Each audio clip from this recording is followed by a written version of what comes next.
საღამოს პიკის საათი. საინფორმაციო ანალიტიკური პროგრამა. დავით პაიჭაძესთან ერთად. მოგესალმებით, კონსუმენტ პიკის საათი სტუდიაშია დავით პაიჭაძე, ჩვენი სტუმარია გიორგი შარაბიძე, ის გახლავთ ცენტრალური საარჩევნო კომისიის თავმჯდომარის მოადგილე. გამარჯობა, მადლობა რომ მოგწანდით ჩვენთან. გამარჯობა. დავით, მოგესალმებით, მივესალმებით თქვენს მენელს. მადლობთ, ჩვენ დღეს ვისაუბრებთ იმაზე, თუ როგორ ემზადება ცენტრალური საარჩევნო კომისია არჩევნების ჩასატარებლად. საღამოს პიკის საათი. აქ არ არსებობს ტაბუ და აკრძალული საკითხები. საღამოს პიკის საათი. უსმინე, ჩაერთე, ელაპარაკე, იკამათე. ცოცხლის საუბარი, ცოცხალ თემებზე. საღამოს პიკის საათი. ყოველდღე 6-ის 10 წუთზე. შაბათ-კვირის გარდა.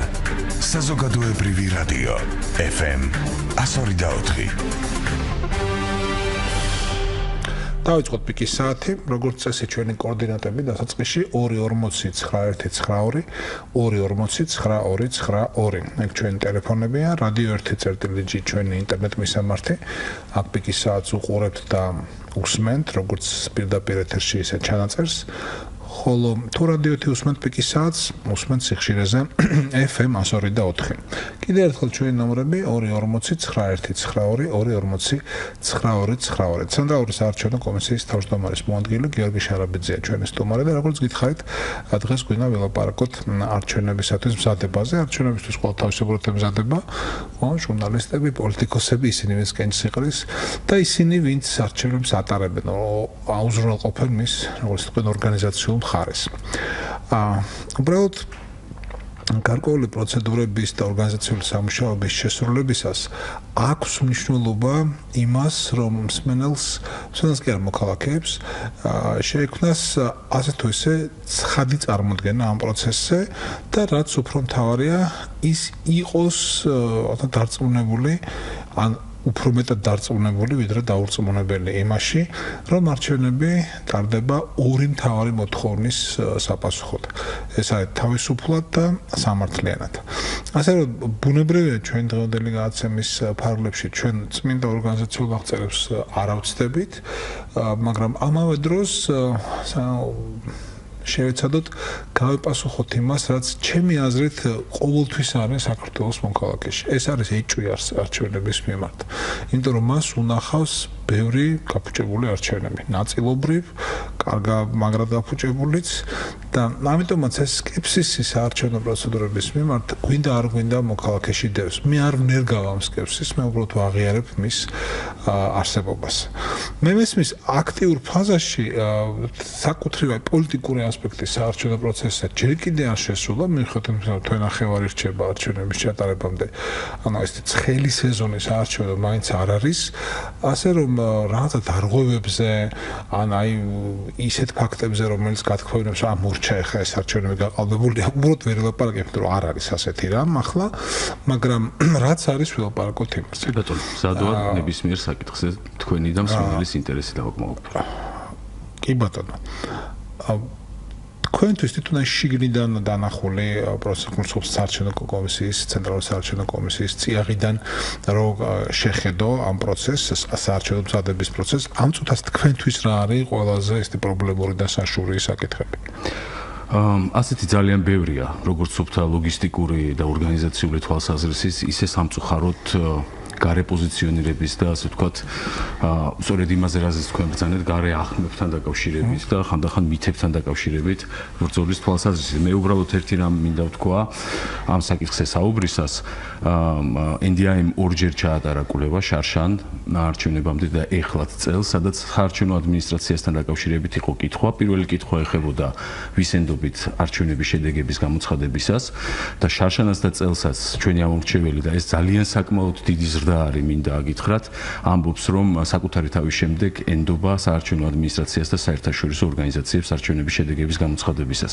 და მეორე კითხვა, რომელიც ეხებოდა საარჩევნო ადმინისტრაციის პროფესიონალებს, მხოლოდ 9% ორივე გამოკითხვაში ამ 2 წლის მანძილზე ამბობს, რომ ის ვერ არ ენდობა საარჩევნო ადმინისტრაციის პროფესიონალებს. ეს არის უზარმაზარი ნაბიჯი წინ და ამას მართლაც წლები დაჭირდა და უამრავი ადამიანების შრომა, თუმცა ვფიქრობ, რომ ეს თვითკმაყოფილების და დამშვიდების საშუალება კი არა, პირიქით, მეტი мотиваტორია, უფრო მეტი სერვისების, უფრო მეტი სიახლეების დანერგვის და მინდა გითხრათ, რომ ჩვენ ადმინისტრაციაში შეთანხმებული ვართ, რომ არც ერთი არჩევნები არ ჩატარდეს ისეთი, ვიდრე ჩვენი გვართ, სადაც არ იქნება რაიმე მნიშვნელოვანი სიახლე სერვისების თვალსაზრისით. და ჩვენ ასეთი წელს გვაქვს. შარშან გქონდა თუ გახსოვთ, ჩვენ შარშანაც გქონდა საუბარი, სერვისები როგორც იყო იპოვეშენი თავის სიაში და იპოვეშენი უბანი, ელექტრონული სერვისი, რომელიც არის smartphone-ებზე, კომპიუტერებზე ხელმისაწვდომი და ეს იყო Android-ის სისტემის, ესე ვთქვათ, მოწყობილობებზე ადაპტირებული აპლიკაცია. წელს ჩვენ გვექნება Apple-ის სისტემებზე ადაპტირებული აპლიკაცია, როდესაც თქვენ smartphone-ის ან სხვა საშუალებით ნებისმიერით ჩამოტვირთავთ აპლიკაციას, შეხვალთ, იპოვით თქვენ თავს სიაში და იქვე Google Maps-ის საშუალებით იპოვით უბანს, სად უნდა მიხვიდეთ და სად უნდა მისცეთ ხმა. წელს ასევე ჩვენ გვაქვს, ასევე ეს სიების გადამოწმების სერვისი ჩატვირთული იყო შარშან პირველად სწრაფი გადახდის აპარატებში. წელს ჩვენ ეს გავზარდეთ, ეს სწრაფი გადახდის აპარატებში ჩატვირთვა და ეს სერვისი ისევ იქნება. კიდევ უმნიშვნელოვანესი სიახლე, რასაც სხვათა შორის მინდა გითხრათ, რომ ანალოგი თითქმის არ აქვს და ჩვენ ეს ამბიცია დავისახეთ, ჩვენ გავაკეთეთ წელს ტესტირების რეჟიმში პოლიტიკური პარტიების ელექტრონული ურთიერთობა საარჩევნო ადმინისტრაციასთან. სრული პოლიტიკური პარტია რეგისტრაციის განცხადების წარდგენის შემდგომ იღებს, ესე ვთქვათ, პაროლს და საკუთარ იუზერს, ესე რომ ვთქვათ, რომლის მიხედვითაც ის ქმნის თავის სივრცეს ცენტრალურ საარჩევნო კომისიასთან ურთიერთობაში, სადაც ის ამ ეტაპზე ტესტირების რეჟიმში უკვე 23 პოლიტიკური პარტია მონაწილეობს ამაში, ნიშნავს წარმომადგენლებს ელექტრონულად. რაც ნიშნავს იმას, რომ ქაღალდების მოტანა სხვადასხვა ოლქებში ამდენი ფურცლის, ასე ვთქვათ, აღარ არის საჭირო, ისინი საკუთარი ოფისიდან, საკუთარ სივრცეში დახურული კავშირით, ასე ვთქვათ, უსაფრთხო კავშირით უზრუნველყოფენ ურთიერთობა საარჩევნო ადმინისტრაციას. დიახ, 23 პარტია სარგებლობს აი ხა დღეს აი ამ წუთას ამ სერვისით. და წარმომადგენლები ეს არის უამრავი. წარმოიდგინეთ 3600-ზე მეტი უბანია საქართველოში. თითოში პარტიას, თითო სუბიექტს რეგისტრირებულს აქვს 2 წარმომადგენლის დანიშნვის უფლება. ანუ რამდენი ადამიანისთვის გაადვილდა, ასე ვთქვათ, არა საარჩევნო კომისიის წევრს მეხას უსვამ, არამედ წარმომადგენლებს. ეს არის ტესტირების რეჟიმში, თუმცა ამ პროგრამაში ჩვენ ეხლა არა გვაქვს გააქტირებული, მაგრამ აუცილებლად გავაგრძელებთ, იქნება ასევე წევრების დანიშვნის საშუალებაც მომავალში და ამბიცია გვაქვს, რომ პარტიული სიების წარდგენაც მოხდეს ელექტრონულად, ყოველგვარი ქაღალდომანიის და ასე შემდეგ ამის დამთავრება სკანირებული ასლების, ანუ დიახ, ისინი დანიშნავენ ელექტრონულად, პროგრამა ისე არის მოწყობილი. ეს მოწმდება არა? ისე არის, რაღაცა შეცდომების სწორედ ხელნაწერების გამო არის იქ. ამიტომაც როგორ გავაკეთეთ? მოწმდება ისე, რომ ეს დაკავშირებული ამორჩეველთა სიის ბაზასთან. პარტია შეიყვანს საკუთარი წარმომადგენლის პირად ნომერს და გვარის სამასოს და თუ ის უფლებამოსილი არ არის, რომ დაინიშნოს წარმომადგენლად, არც დაანიშნებს, შეცდომა გამორიცხულია. პროგრამა ეწვის მიზეზს, რატომ არ შეიძლება მე და თქვენ მაგალითად ვიყოთ რომელიმე წარმომადგენელი, ან სხვამ დაგვნიშა უკვე, ან არა ვართ ამომრჩეველი და ასე შემდეგ და ასე შემდეგ. ამიტომაც ეს ძალიან მნიშვნელოვანი სიახლეა, რაც ამ არჩევნებზე პირველად კეთდება. ასევე ხაზგასმით უნდა აღვნიშნო, რომ შეზღუდული შესაძლებლობის მქონე ამომრჩევლების მიმართ ჩვენ უკვე დიდი ხანია დაწყებული გვაქვს ძალიან მნიშვნელოვანი პროცესები და სხვა შორის ამ მხრივ ძალიან ბევრი პრიზი გვაქვს საერთაშორისო საქართველოს საარჩევნო ადმინისტრაციას. მაგალითისთვის გეტყვით, რომ წელს დაემატა ერთი უნიკალური სერვისი, რომ სვენადაქვეითებულ ამომრჩეველს შეუძლია ცენტრალური საარჩევნო კომისიის კონტაქტ ცენტრთან იკონტაქტოს ოპერატორი გვეყოლება სპეციალური, რომელიც ასე ვთქვათ, ჟესტური ენით, ონლაინ ჩათით აუხსნის ნებისმიერ ასეთ ამომრჩეველს ნებისმიერ პროცედურას. და შესაბამისად ვებგვერდზე ეს უკვე ხელმისაწვდომია, შეუძლიათ გაიარონ ასეთმა პირებმა რეგისტრაცია და ყველა კითხვა, ყველა საკითხი, რაც მათ შეიძლება აწუხებდეთ, ჟესტური ენით იქნება ახსნილი ონლაინ ჩათის მიხედვით. ჩვენი ვებგვერდი სრულად ადაპტირებულია, მათ შორის არა მარტო მხედველობა დაქვეითებული ამორჩევლისთვის, არამედ იმისთვის, ვისაც სუსტი მხედველობა აქვს. ეს გულისხმობს ტონების შეცვლას, შრიფტების გადიდებას და ასე შემდეგ. ეს მართლა პირველი საიტია ასეთი საქართველოს რეალობაში და ჩვენ მართლა ვამაყობთ, რომ ასე ვთქვათ, ეს სფერო, რასაც სხვა შორის ინკლუზიურობა ქვია, შემოხაზვაში მათ ვინახმარება. სხვა შორის ამის უნიკალური შესაძლებლობად შევქმნით ჩვენ უკვე მეორე არჩევნებზე გვექნება ეგრეთ წოდებული ჩარჩო ფორმა, სწორედ იმიტომ რომ ინკლუზიურად დამოუკიდებლად მიიღოს მონაწილეობა. ჩარჩო ფორმა ისეთი უნიკალური, ესე ვთქვათ, წყობით არის შექმნილი, დავადგინეთ ბიულეტენების სტანდარტიზაცია, რა უნდა იყოს დაშორება სუბიექტების სახელებს შორის, იმისთვის რომ ჩარჩო ფორმაში როცა მოათავსებს ამორჩევლები, აცდენა არ მოხდეს. შესაბამისად, ვიზუალური თუ აუდიო ჩანაწერები კანდიდატების შესახებ ეს ყველაფერი ხელმისაწვდომი იქნება ჩვენ ბიზნეს ვებგვერდზე, ასე რომ ინფორმირება ამ მომრჩევლების იქნება სრული და მათ შეეძლებათ, რაც თავარია ინკლუზიურად ყველასთან თანაბრად გამოიყენონ საკუთარი საარჩევნო უფლება. მე ეგრე მგონია, რომ ყოველი არჩევნების შემდეგ ცესკო ცხადია შედეგების დაჯამება და გამოცხადება ერთია, მაგრამ ცესკო უნდა უყურებდეს და ანალიზებდეს ამ არჩევნებამდე გამოვლილ თავის მოქმედებას და ხედავდეს რა შეუძლია თქო გაუმჯობესოს. ახლა თქვენ რასაც აქამდე ბრძანებდით, მე განსთამრჩება, რომ ეს არის როგორც თქო გაუმჯობესების თელობა, ისე სულად ახალი რაღაცის გამოგონების და მოფიქრების. მაგრამ მოდი იქნებ ფოკუსი მოვმართოთ იმაზე, რაც შაშანდელ საპარლამენტო არჩევნებში მიგაჩნია თქვენს ნაკლად და რაც შეიძლება გასწორდეს წელს. დიდი მადლობა კითხვისთვის, იმიტომ რომ მართლაც ასეა. არჩევნები არ იყო დამთავრებული, შემდეგი კვირიდანვე ჩვენ დავიწყეთ უკვე ანალიზი. რა თქმა უნდა, ოფიციალური შედეგების გამოცხადების შემდგომ. პირველი, დავიწყეთ ყველა საერთაშორისო თუ ადგილობრივი სადამკვირვებლო ორგანიზაციის რეპორტების შესწავლა. რას უთითებდნენ ისინი ნაკლად, რას უთითებდნენ ისინი ღირსებად, რა იყო შესაძლებლობა განვითარებისთვის და ასე შემდეგ. შემდეგ ჩვენ ჩამოვიარეთ ყველა საოლქო საარჩევნო კომისია, ჩავატარეთ შეხვედრები იმისთვის, რადგან ველზე მომუშავე ადამიანების თვალით ძალიან ბევრი საინტერესო რამ აღმოჩნდება ხოლმე, რაც შეიძლება ცენტრიდან ასე არ ჩანდეს. ყველაფერი ამის შეფასების შემდგომ ჩვენ გქონდა ნათელი წარმოდგენა, სად უნდა გვევლო ამ არჩევნებისთვის. ერთის მხრივ შეგვენარჩუნებინას ჩვენი სტრატეგიული მიმართულება, რომ სერვისებზე ორიენტირებული და აპოლიტიკური საარჩევნო ადმინისტრაცია დარჩეს მარაჯამს საქართველოს საარჩევნო ადმინისტრაცია, ერთი და მეორე. სად იყო ყველაზე მეტი, ასე ვთქვათ, კითხვის ნიშნები. კითხვის ნიშნები არა შედეგობრივი, არამედ ორგანიზაციული თვალსაზრისით.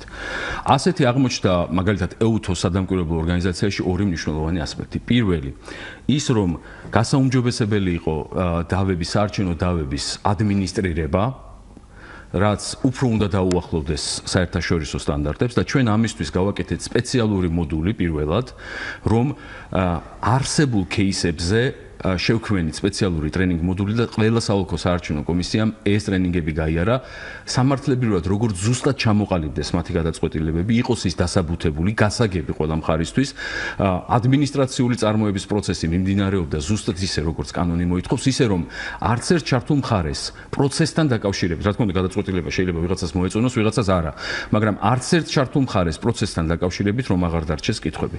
და მეორე, რაც მნიშვნელოვანია და სხვათა შორის ყველა ჩვენი საერთაშორისო პარტნიორი აღნიშნავდა ყველა თავის რეპორტში, ეს იყო მაქსიმალურად შეზღუდვა, უпроსტად მაქსიმალურად თავის არიდება არანეიტრალური სადამკვირვებლო თუ სხვა აპირების ჩარევისგან საარჩევნო ადმინისტრაციის საქმიანობაში.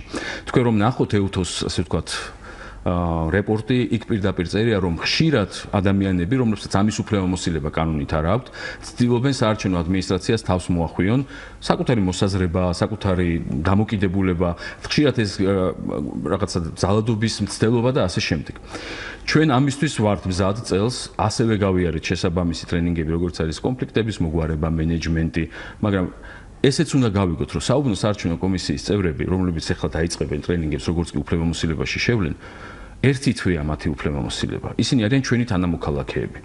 ადამიანური შეცდომები არასდროს არ არის, რა თქმა უნდა, გამორიცხული. უბრალოდ თავარი ის არის, რომ ზედა დონეებზე ადამიანური შეცდომების ფაქტორი ჯერ ერთი იქ სადაც ხდება, მინიმუმამდე იყოს დაყვანილი, მაგრამ რეაგირება უნდა იყოს სამართლიანი და შესაბამისად გასაჩივრების თუ წარმოების შანსი არ უნდა მოესპოს არავის. პირიქით, რაც შეიძლება მეტად უნდა იყოს ასეთი შანსი და ჩვენ ამ შანსს ყოველთვის შარშანაც, მაგრამ წელს კიდევ უფრო გასაჩივრება სასამართლოში თუ ზემდგომ კომისიაში. ზემდგომ კომისიაში ის როგორც კანონით არის დაშვებული და ამის განხილვა კანონის შესაბამისად მაღალი იურიდიული სტანდარტით, ისე რომ გადაწყვეტილება იყოს დასაბუთებული.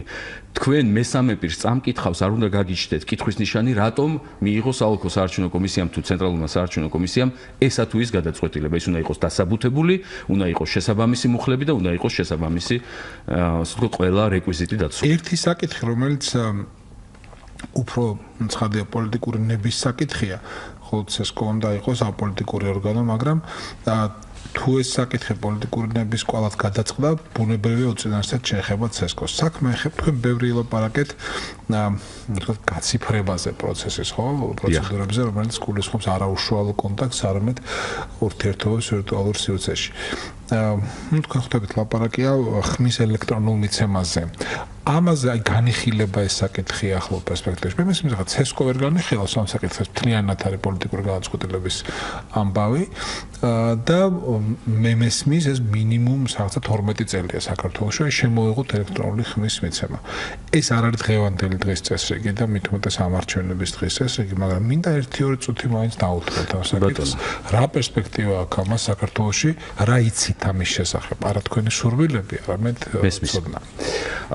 მიუხედავად იმისა, რომ ეს არ არის ამარჩევნების დღის წესრიგი, მინდა გითხრათ, რომ არსებობს მსოფლიო საარჩევნო მოხელეთა ესეთი გაერთიანება, რომელსაც ქვია AUB, რომელთანაც ჩვენ გავაფორმეთ მემორანდუმი და დაახლოებით კვირანახევრის წინ ჩვენ გქონდა შეხვედრა, სადაც ბევრი ვისაუბრეთ და თვალსაჩინო მაგალითებით წარმოგვიდგინეს, არა ელექტრონული ხმის მიცემის, არამედ ელექტრონული ხმის დათვლის. ანუ, როდესაც ყუთში თქვენ ბიულეტენს ჩვეულებრივად ათავსებთ, სკანერი კითხულობს და აწვდის შესაბამის ინფორმაციას, თუმცა მატერიალური სახის ბიულეტენი რჩება და თუ თქვენ გინდათ შეამოწმოთ ელექტრონული დათვლის სისწორე, გრჩება შანსი და შეგიძლიათ დათვალოთ მატერიალურადაც ბიულეტენი. ჩვენ ვსწავლობთ ამ საკითხებს, ხოთ შორის არ არის ერთგვაროვანი ეს, ძალიან ბევრი ქვეყნის გამოცდილება გვაქვს შესწავლილი, არა მარტო ლიტერატურული თვალსაზრისით, არამედ ვიზუალურადაც და ბევრი შეხვედრები გქონია. პოზიტიური გამოცდილებებია თუ არის პოზიტიურიც, არის ნეგატიურიც. არის ქვეყნები, რომლებიც უკან მოდიან ელექტრონული ხმის მიცემიდან.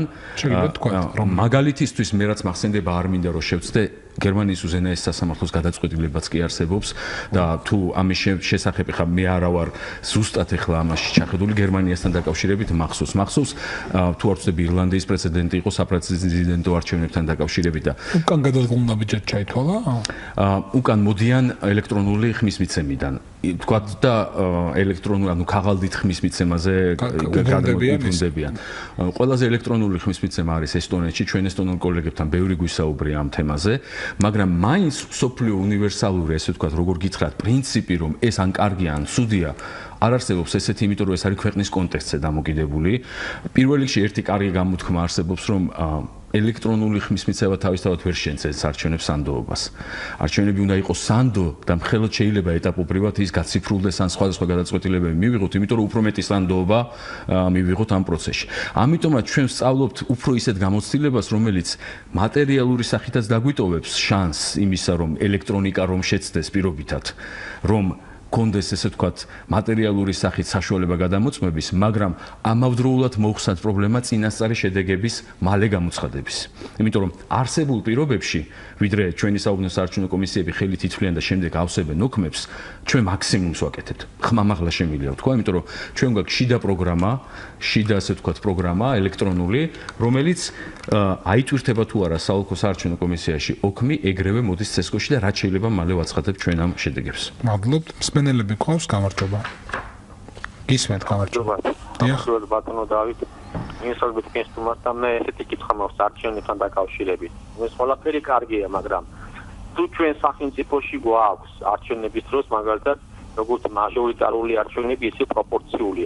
რატო არ შეიძლება დემოკრატიიდან გამომდინარე მაინც როგორც იყოს საერთო კალა, თავისაც ახლა თავის თავი არ უნდა გამოამშალოს გამჭირვალი და იმაში ჩაქცეს და ვისაც უნდა პირადად თავისი მხარდამჭერისთვის მიცემული ხმა დაინახოს, რომ ჩავარდეს ზუსტად იმ პიროვნების ხუთში და დარწმუნებული იყოს ის, რომ ის საწყისში მაინც არა მოტყუებული, მიუხედავად იმისა, რომ იმის შემდეგ შეიძლება მისი ხმა გადააგდონ, რამე თუ ჩვენ ვიცით, როცა ცესკოში არის ასტრონომიული შეფასებები, რასაც კიდე იმას გააკეთებ, თუ ამერიკა არ დაგიხმარა და არ ჩაერია და არ გააჩერა გაყალბება, რომ ამაში მაინც იყო დარწმუნებული, რომ დიახაც მე ვისაც ვაძლევ ხმას ვიცი რომ ის საწყის უბანში ზუსტად იქ ჩავაგდე და არა საერთოში რომელიდანაც შეიძლება ანიკით გადაგდონ ანაკეთ გადმოთ რატო არ შეიძლება ეს რო გაკეთოს უკაცრავად რასაც თქვენ ამბობთ მე მიჩენ შეკითხოს რომ ეგ ხო თქვა ხმის მიცემის საიდუმლოს არ ღვევს არა თქვენ ამბობთ რომ თითოეულ კანდიდატს თავის ხუთი უნდა კონდეს ამას ამბობთ საერთო ხუთი უნდა იყოს ბატონ დავით და თითოეულ კანდიდატს კიდე გვეძე რომ მე თუ ვაფიქსირებს ვინმეს მიხარ დაჭერას არ აქვს ნიშნობა იქ სხვა კუთხეებში უფრო მეტი ყრია თუ ნაკლები, მე არ მეშინია ჩემი ხმის გამოჩენის და მხარდამჭერისა. კაი, გასაგებია. ზუსტად იმის ხუთში ჩავაგდე. და არასაერთო შესაძლოა მე ღმერთმოუწყის საწავა იწმა. კარგი, მეორე მსმენელიც, მეორე აღარ არის უკაცრავად. ხო, სხვა ჩვენს პირველად მესმის ასე დასმულ საკითხი და კი ბატონო. პირველ რიგში დიდი მადლობა კითხვისთვის. რაც შეეხება მაჟორიტარულ არჩევნებში სხვა ყუთის გამოყენების გამოცდილებას, მსოფლიოში არსებობს ასეთი გამოცდილება ოღონდ არა კანდიდატების მიხედვით, არამედ არჩევნების სახეობის მიხედვით. თქვათ პროპორციული ბიულეტენები ერთ ყუთში და ყველა მაჟორიტარული ბიულეტენები მეორე ყუთში. მაგალითად ჩვენთან. ჩვენთან მაჟორიტარები ცალკე იყრება ხო? ხო არა, ჩვენთან ერთი საერთო ყუთია და მე კონვერტი ხო და მე ხარისხდება. მაგრამ ის რომ კანდიდატების მიხედვით ახლა მაგალითისთვის შეიძლება წარმოვიდგინოთ და მე ხა სტატისტიკა არ მაქვს შარშანდელი არჩევნები რომ განვიხილოთ ერთ მაჟორიტარულ ოლქში შეიძლება იყოს 20-25 მაჟორიტარი კანდიდატი მათ შორის როგორც პარტიების მიერ წარდგენილი ისე ასე ვთქვათ საინიციატივო ჯგუფების მიერ დასახელებული. ხა 25 ყუთის განთავსება ჩვენს უბნებზე შეიძლება მეტისაც. არ გონია რომ გადაწყვეტს იმ თავარ საკითხს რასაც ჩვენი ამორჩეველი ახლა წუხს. თუმცა მე ის მინდა დავარწმუნო რომ დიდი ხანია უკვე არ ხდება ის რომ ვინმეს ბიულეტენს ან კონვერტს სადმე აგდებდეს და ასე მით უმეტეს ცენტრალურ საარჩევნო კომისიაში ჩვენთან საერთოდ არ მოდის მატერიალური სახით ბიულეტენები, ჩვენთან მოდის შემაჯამებელი ოქმები. შესაბამისად თუ სანდოობაზე ელაპარაკი ამ საკითხს ეს ვერ გადაწყვეტს. რაც შეეხება ხმის მიცემის ფარულობას, ეს ფუძემდებლური საარჩევნო პრინციპია.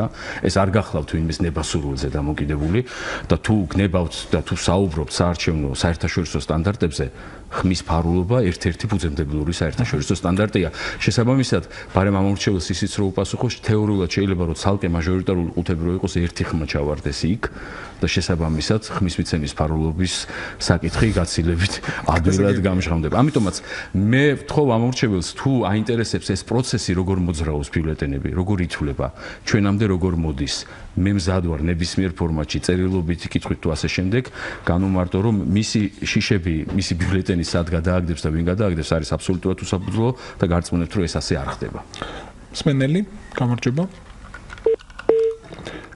გისმენთ? მე მგონი გაითიშა. კარგი რა გაიწყობა. მოდი გადავიდეთ რამდენიმე კონკრეტულ საკითხზე. 3400 საარჩევნო უბანია დაახლოებით საქართველოში. ბევრად მეტი 3600-3700 მოდის. მე ასე ვიცი რომ სადღაც 1600-მდე უბანში აქედან ანუ ნახევარზე ცოტა ნაკლებში საიმისოთ რომ უბნის საარჩევნო კომისია დაკომპლექტდეს კონკურსის ჩატარება შეიძლება საჭირო არც კი გახდეს იმიტომ რომ კანდიდატები და მოსურნეები არიან არასაკმარისნი ხო ეს აყენებს და წამოჭრეს ჩვენ წინაშე მინიმუმ ერთ საკითხს ეს არის კომპეტენციის საკითხი შეიძლება კომპეტენცია არ დააკმაყოფილოს შემრჩევი კომისია და საერთოდ დაკომპლექტდეს ესა თუ ის უბანი ვირტუალურად ვამბობ ხო ესეთ ჰიპოთეტურად არასაკმარისადაც კი მოკეთ შეიძლება ეს იყოს პრობლემა რა მოგახსენებთ ჩვენ რა გავაკეთეთ ამასთან დაკავშირებით პირველი თუ კი არ შედგა კონკურსი ან არ დაკომპლექტდა საარჩევნო კომისიას აქვს იმის საშუალება რომ ხელახლა გამოაცხადოს კონკურსი და შესაბამისად ხელახალი კონკურსანტები მოიწვიოს. ამასთან ცოტა უცნაური ვითარება იყო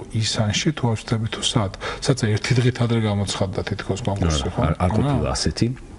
ძალიან ცოტა დრო იყო კონკურსის გამოცხადების დღიდან შემოტანის ბოლომდე. ზუსტად იმდენი დრო იყო ბატონო დავით რამდენი წერია კოდექსში. ამ ვადებს ეს ხაზგასმით უნდა თქვა, იმიტომ რომ რამდენიმე თემასთან გაჟღერდა, რომ ვადებს ადგენს კოდექსი. ვადას ცენტრალური საარჩევნო კომისია ვერ შეცვლის თუ მისი შესრულება არ არის შეუძლებელი. მინიმალური ვადა რამდენია? ამ შემთხვევაში თუ სწორად მახსოვს, როგორც კი ჩვენ, ასე ვთქვათ, როგორც კი კოდექსმა ჩართოვა და დაახლოებით 3-4 დღე ზუსტად არ მახსოვს ახლა მაპატიეთ, მაგრამ ამ შემთხვევაში საუბარი იმაზეა, რომ თავისთავად კოდექსი თუ საუბრობთ ამ ვადებზე, მე სულ ამას ვამბობ. საარჩევნო ადმინისტრაციასთან დაკავშირებით, მის მიერ გამოცხადებულ ღონისძიებათა გრაფიკთან დაკავშირებით კი არ არის ეს საუბარი საჭირო. არამედ მაშინ ფუძემდებლურად გადასახედია საუბნო საარჩევნო კომისიის კომპლექტაციის წესი, მაშინ უკვე საკანონმდებლო დონეს. რაც შეეხება იმას, ჩვენ რა გავაკეთეთ, პირველი, აბსოლუტურად ყველა კონკურსანტის საბუთების მიღება უზრუნველყო საოლქო საარჩევნო კომისიამ ვინც კი მივიდა. და ეს მისი უფლებამოსილება არ არის, რომ იქ საბუთები დაახარვესოს და ასე შემდეგ, ვინც რაც წერს, იბარებს. მეორე, ჩვენ გამოვეცით სპეციალური რეკომენდაცია. ესეც მინდა იცოდეთ, რატომ რეკომენდაცია და რატომ არა დადგენილება. მაგალითად, ან ხშირად გაიგონებდით, რატომ არ ვაწესებთ დამატებით კრიტერიუმებს. კრიტერიუმებს აწესებს კანონი, საუბნო საარჩევნო კომისიის წევრის ასარჩევად. და ეს კრიტერიუმები დამატებით კრიტერიუმების დადგენა, კანონზე მაღლა კრიტერიუმების დადგენა არ არის ჩვენი კომპეტენცია. ჩვენ გამოვეცით რეკომენდაცია, სადაც მიუთითეთ ჩვენ საოლქო საარჩევნო კომისიებს, რომ ვთხოვეთ დაეცვათ მაქსიმალურად მაღალი სტანდარტი ასარჩევი პირების. ჩვენ დღეს ხვალ გამოვაქვეყნებთ სრულ სტატისტიკას, რამდენი პირი იქნა არჩეული, რამდენი ხმით, როგორი იყო მათი წარსული პროფესიული გამოცდილება. დამატებით კრიტერიუმში ჩვენ ვთხოვთ საოლქო საარჩევნო კომისიებს გაეთვალისწინებინათ საარჩევნო ადმინისტრაციის მიერ წარმოებული საგანმანათლებლო პროგრამები.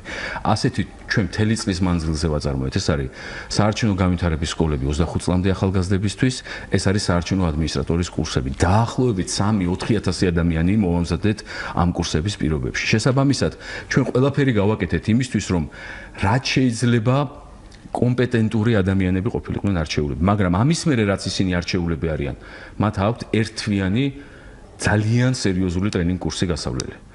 იგულისხმება 4 ეტაპად გასავლელი, რომლის მეოთხე ეტაპზეც, ბატონო დავით, ჩვენ საერთოდ ინსცენირებებს ვატარებთ საუბნო საარჩევნო კომისიების ადგილას, იმისთვის რომ არჩევნებამდე გაიაროს ამ ადამიანებმა ის პროცესი, რასაც არჩევნებისას ის უშუალოდ შეეჩეხება. ასე რომ ამ ხრივ ჩვენ მაქსიმუმს ვაკეთებთ, შეიძლება ითქვას, იმისთვის რომ რაც შეიძლება მეტად პროფესიონალი დახვდეს, პროფესიული სერვისი დახვდეს ამ მომრჩეველს საარჩევნო უბანზე.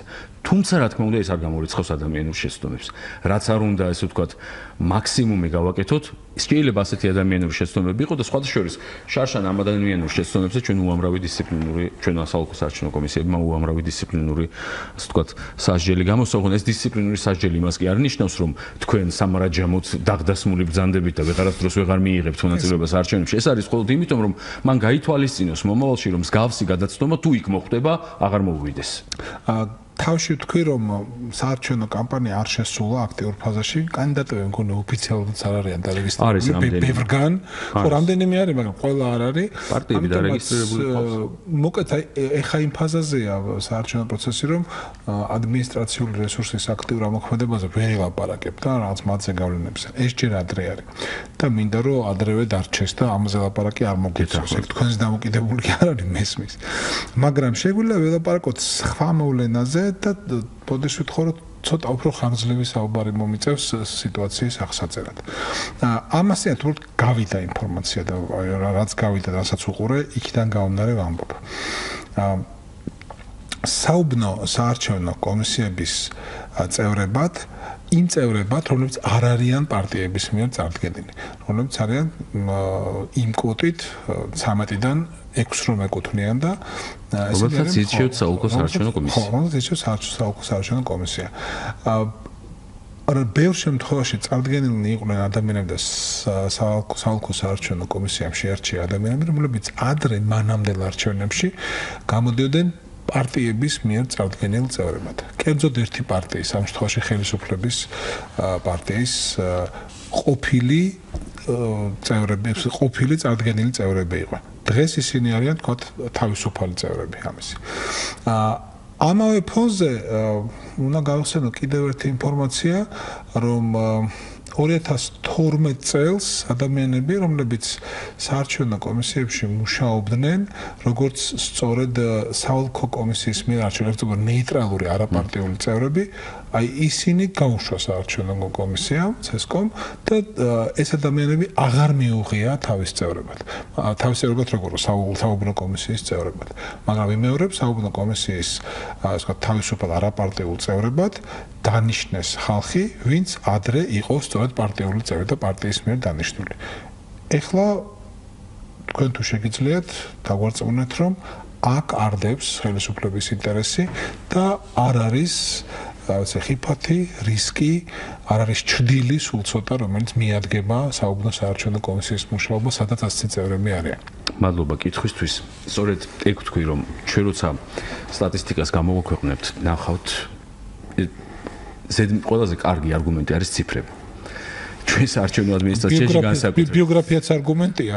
კი, გეთახმებით და გამოცდილებაც არგუმენტია, ოღონდ კარგი და ცუდი. ანუ ამით რისი თქმა მინდა.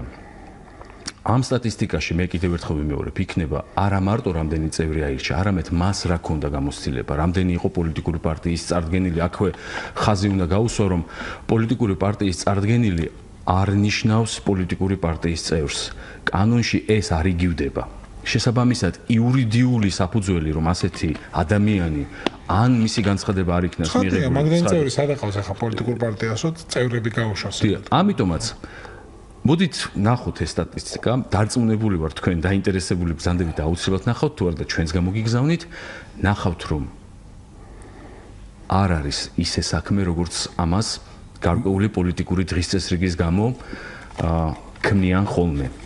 მე მესმის ყველა ჩართული მხარის პოლიტიკური დღის წესრიგი, ვაღიარებ, რომ ეს ჩემი საქმე არ არის, მაგრამ ჩვენი საქმე ხდება იმ კონტექსტში, როცა ეს ეხება ადმინისტრაციას. რაც შეეხება კონკრეტულ ციფრებს, პირველი საოლქო საარჩევნო კომისიის შემადგენლობის 2/3 არიან ის ადამიანები, ვინც 2012 წლამდე მუშაობდა საოლქო საარჩევნო კომისიაში. მე ამას ვაცხადებ სრული პასუხისგებლობით. დღეს არის დღესაც საოლქო საარჩევნო კომისიებში. 2/3. ჩვენ მაქსიმალურად ვცდილობთ, რომ ის ადამიანი, ვინც ნამდვილად აკმაყოფილებს მაღალ პროფესიულ სტანდარტებს შევინარჩუნოთ, მაგრამ რა თქმა უნდა, ასეთ შემთხვევებში ხდება ხოლმე უკეთესი კანდიდატით, ან უფრო პერსპექტიული კანდიდატით, ზოგიერთი კანდიდატის ჩანაცვლება. ეს პროცესია. ეგ იცით რას გავს? აი ამერიკის კონგრესში დარწმუნებული ვარ თქვენ იცით, რომ 2/3 ახდება და 1/3 ახდება ხოლმე არჩევნების დროს. ეს რომ ეხა 1/3 რო განახლდება კონგრესი და იგივე ხალხი რო არ მოხვდეს, ამ ხალხმა რო თქვას, რომ ნუ ეხა ისა რა ქვია, ეს არ არის სამართლიანი. კრიტერიუმები, რაც არის კანონში მოცემულია, მე სრული პასუხისგებლობით ვაცხადებ. არც ერთ საერთაშორისო ორგანიზაციას და ადგილობრივ ნეიტრალურ ორგანიზაციას თავის დასკვნებში საარჩევნო ადმინისტრაციის მიკერძოებულ საქმიანობაზე ერთი სიტყვაც კი არ აქვს ნათქვამი. ერთი სიტყვაც კი. არც ერთი რეკომენდაცია, არც ერთი დარღვევა ვინმეს მიკერძოებულ საქმიანობაზე საერთაშორისო ორგანიზაციებს არ აქვს. თუ ვინმე რომელიმე მოხელე სხვათა შორის იყო შარშან არჩევნებზე ასეთი ცნობილი რაღაც კადრები ტრიალებდა ხოლმე. თუ ვინმე ასეთ რამეს აკეთებდა, მათ შორის იყვნენ პარტიის მიერ წარდგენილი კომისიის წევრები და მინდა იცოდეთ, რომ შარშან მოქმედ კოდექსში პარტიის მიერ დანიშნულ კომისიის წევრებს საარჩევნო ადმინისტრაცია ვერ ათავისუფლებს. ეს უნდა წავიდეს სასამართლოში და სასამართლომ უნდა დაადასტუროს დარღვევა. ამიტომაც ამ ხრივ ჩვენ აბსოლუტურად ღია ვართ. დიახ, იქ იქნებიან იმ სიაში, მაგრამ თქვენ ახავთ რამდენი იქნება პროცენტი ეგრეთ წოდებული სახელისუფლებო თუ სხვა პარტიების მიერ დანიშნული ადრე საარჩევნო კომისიის წევრების, თუმცა ხაზი უნდა გაუსვა. საიდან ნახავ, მიწერილი იქნება იქნება რა თქმა უნდა, იქნება პროცენტულობა, რამდენი პროცენტული იყო წინა პარტიული არჩევნების და ასე შემდეგ და ასე შემდეგ. ამას ყველაფერს ჩვენ საჯაროს გავხდით, რომ სალაპარაკო არ იყოს, ჩვენ დასამალი არაფერი არ გვაქვს. და კიდევ ვიცით რატო გავხდით საჯაროდ? იმიტომ რომ ჩვენ ეს სტატისტიკები შარშანაც მივაწოდეთ ყველა სადამკვირვებლო ორგანიზაციას, რომ თუ სადმე ვინმეს რაიმე კითხვის ნიშანი აქვს წინასწარი. გააძლიეროს ბატონო იქ დაკვირვება, რაც შეიძლება მეტი კონცენტრაცია მოახდინოს დაკვირვების, იმისთვის რომ კიდევ ერთხელ ყველანი ვიყოთ დაცულები ყოველგვარი ეჭვისგან, რომ რომელიმე ადმინისტრატორი იქნება ის პარტიის მიერ დანიშნული, თუ საოლქო საარჩევნო კომისიის მიერ არჩეული, იქცევა მიკერძოებულად. სხვა შორის ერთსაც დავძენ. არავითარი მნიშვნელობა კანონით არ აქვს. არჩეულია თუ დანიშნულია პარტიის მიერ წევრი საუბნო საარჩევნო კომისიაში თუ საოლქო საარჩევნო კომისიაში. ჩვენი კოდექსის თანახმად ყველა მათგანი არის საარჩევნო ადმინისტრაციის წევრი და ყველა მათგანს მოეთხოვება თანაბრად ნეიტრალური საქმიანობა. ერთი საკითხიც ამას წინათ ნახე ერთ საინფორმაციო გამოშვებაში ნაციონალური მოძრაობის წევრები დადიოდნენ დიღმის მასივში, იქ არის მე-4 და მე-5 კვარტალს შორის ხეივანი და ამბობდნენ რომ აი აქ ამ ხეივანში რაღაცა მისამართებია რეგისტრირებული. გასაგებია რომ ცენტრალური საარჩევნო კომისია დამისამართებას არ ეწევა და მისამართებს არ იგონებს. ხო, ეს არის სხვა ადმინისტრაციული ორგანოს კომპეტენცია ქალაქში და ქვეყანაში. მაგრამ მოდით წარმოვიდგინოთ ასეთი რამ, რომ არსებობს მისამართები სრულიად რეალური, ოღონდ იმის ამარზე შეიძლება ან არ იდგეს ჯერ ნაგებობა, ან იდგეს და იქ არავინ არ ცხოვრობდეს. მოკლედ აქ ერთი რამ არის საინტერესო. რა იცავს არჩევნებს იმისაგან, რომ ასეთ მისამართებზე როგორც ქაღალდზე არსებულზე, ან მხოლოდ ქაღალდზე არსებულზე, ან რეალურად არსებულზე, მაგრამ დაუსახლებელზე არ აღმოჩნდნენ რეგისტრირებული ამორჩევლები, ეგრეთ წოდებული მკვდარი სულები.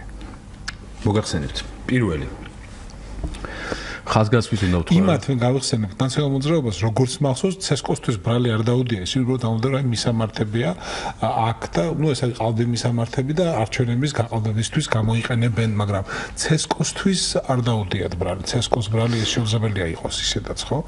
არ იქნებოდა დამაჯერებელი, მაგრამ ყოველშვაში ვიმეორებ, რამდენიმე ასეთი მისამართის არსებობს, ახლა კორპუსი დგას და სენერში არ დგას, ან დგას და არავინ არ შესულა ჯენტრ საცხოვრებო თუ უარგისია, უარგისი არ არის ჯერ მზად. ან არის შემთხვევები, როცა დაინგრა და ძველი ხო, ეგეცა, ძველი მისამართი იგივე, მაგრამ შენობა არის დანგრეული. ხო, აი აქ რო არ გაჩნდნენ, უცებ ამორჩევლები თავიანთი სიაში მიცემული სახელები. მე ერთს გეტყვით, ჩვენ გვაქვს ახლა 15 ივლისის მონაცემებით სია, კიდევ ერთხელ განახლდება, შემდეგ მიდის სიის დაზუსტება, ერთს მოგახსენებთ. პირველი, საარჩევნო სია ჩვენი არ დგება კორპუსებისგან, გარაჟებისგან, მიწებისგან, ის დგება რეგისტრაციის ადგილისგან. სრული პასუხისმგებლობით ვაცხადებ და ამაზე და სხვა შორის ყველა პარტიას, ყველა სადამკვირვებლო ორგანიზაციის ეს საჯარო ვერსია ისეთივე აქვს, როგორიც ჩვენ გვაქვს. ანუ ეს არ არის დახურული ინფორმაცია. ეს არ არის ინფორმაცია, რომელიც საარჩევნო ადმინისტრაციას ან სხვა ადმინისტრაციულ ორგანოს აქვს მხოლოდ. ამიტომაც ჩვენ ვამბობთ, რომ სრული პასუხისმგებლობით ვაცხადებ, იქ არ არის გაურება.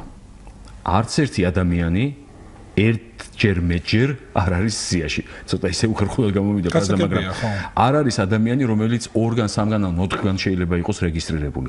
ეს არის მოწესრიგებული, ამაზე უკვე 2-3 არჩევნებია სერიოზული მუშაობა მიდის და შესაბამისად ეგრეთ წოდებული ორმაგი შეყვანითობა სიაში ეს არის გამორიცხული.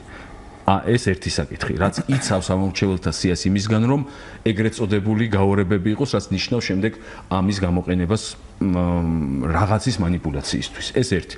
მეორე, სტატისტიკა. ის რაც იყო რეგისტრირებული ასეთი ტიპის მისამართებს, ჩვენ ეს ციფრი დავდეთ სხვათა შორის. 2012-დან 2010-დან ასეთი ტიპის მისამართები არსებობს, ეს ცალკე პრობლემაა, რა თქმა უნდა და ქვეყნის განვითარებასთან ერთად ეს პრობლემაც მოგვარდება. დარწმუნებული ვარ და მისამართება კორპუსის დანგრევა, სხვა შორის მოქალაქეობრივი კულტურა, რომ როდესაც იცვლი რეგისტრაციის თუ საცხოვრებელ ადგილს, ეს რეგისტრაციის ადგილი იყოს მითითებული შენს ოფიციალურ საბუთებში, იმისთვის რომ შემდეგ აღარ გახდეს ესეთი, ასე ვთქვათ, ესეთი ტიპის იურიდიული თუ სხვა სახით სიაში სხვაგან მოხვდებით, სადაც ადრე ცხოვრობდით, სიამდვილეში სხვაგან ცხოვრობთ და ასე შემდეგ. მაგრამ კიდევ ერთხელ სტატისტიკა იმ მისამართებზე, რომელიცაც ახლა საუბარია, უკვე რამდენიმე წელია, რამდენიმე არჩევნებია არის 156 ამორჩეველი დაახლოებით. თუ სწორად მახსოვს ციფრი. ეს არც გაზრდილა, არც შემცირებულა. შესაბამისად შეიძლება შემცირებისკენ უფრო იყოს, იმიტომ რომ ადამიანს რომ ძველი მისამართი აქვს, თუ ის ახალ საცხოვრებელს შეიძენს და ახალზე დარეგისტრირდება, რა თქმა უნდა, ეს სტატისტიკა მოაკლდება. ამიტომაც ამ ყველაფერში მე ვხედავ ერთ რამეს. ყველაზე მთავარი ჩემთვის არის ის, რომ დღეს საქართველოს საარჩევნო სიაში არც ერთი ადამიანი არ არის გაორებული, შესაბამისად რეგისტრაციის ადგილის მიხედვით ის იყოფა საუბნო საარჩევნო კომისიის, საუბნო საარჩევნო კომისიებად. ასე რომ კონსპიროლოგიას თუ გავყვებით და აქ მოდი მიიღეთ ჩემი რეპლიკა ნახევრად სერიოზულად და უფრო არასერიოზულად, მაგრამ მაინც გავყვეთ ცოტა ხანს კონსპიროლოგიად. შეიძლება წარმოიდგინოთ რა გაორებული ამორჩეველი, არამედ ერთი და იგივე ამორჩეველი სხვადასხვა სახელით, სხვადასხვა სარეგისტრაციო მისამართით. როგორც გაყალბების. ხომ არა ჩვენ გვაქვს უნიკალური პარამეტრი უკვე სიებში, რომელსაც ქვია ფოტოსურათი. ხო, რას გაიგებს ახლა თქვა სიტყვაზე ვარკეთილის საუბნო კომისიაში მომუშავე ადამიანი, რომ ეს მანამდე ეტაპზე ხდება. ანუ სპეციალური პროგრამა თუ არ ვსწრები ამაზე მე ბევრს ვერ ვისაუბრებ, იმიტომ რომ ჩვენი კომპეტენცია არ არის, იუსტიციის სამინისტროს აქვს ნაყიდი სპეციალური პროგრამა, რომელიც ჯერ კიდევ 2014 წელს გადააციფრულა ყველა ეს ფოტო, ყველა ამორჩევლის და შესაბამისად პროგრამა ეძებს არათუ დამტყვევას. არამედ მსგავსებასაც კი და შემდეგ ეს მოწვდებოდა. ეს უკვე 3 არჩევნებია ასეა.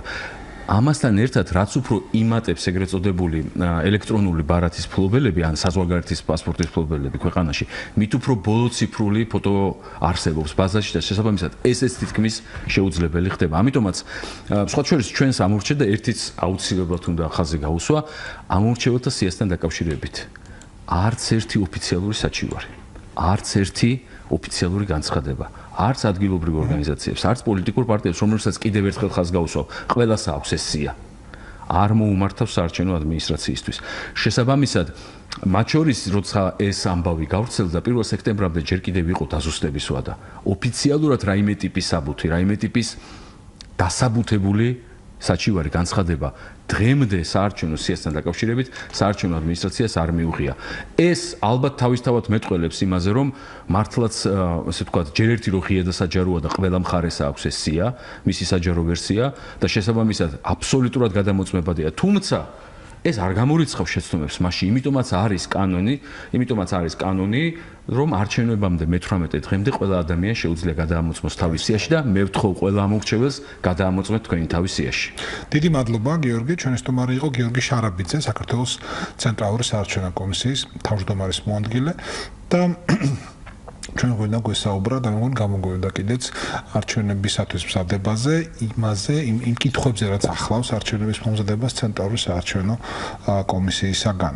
მეორე ჯერჯერობით მწვავე პრობლემები არ არის, მაგრამ რაც იყო შევეცადეთ წამოგვეწია. მადლობა თქვენ, ნინო რამიშვილი პროდიუსერი, თამარ ჯანიაშვილი ხმის რეჟისორი, დავით პაიჭაძე, წამყვანი პიკის საათის, ხვალ შევხვდეთ ერთმანეთს. ნახვამდის. ნახვამდის, მადლობა.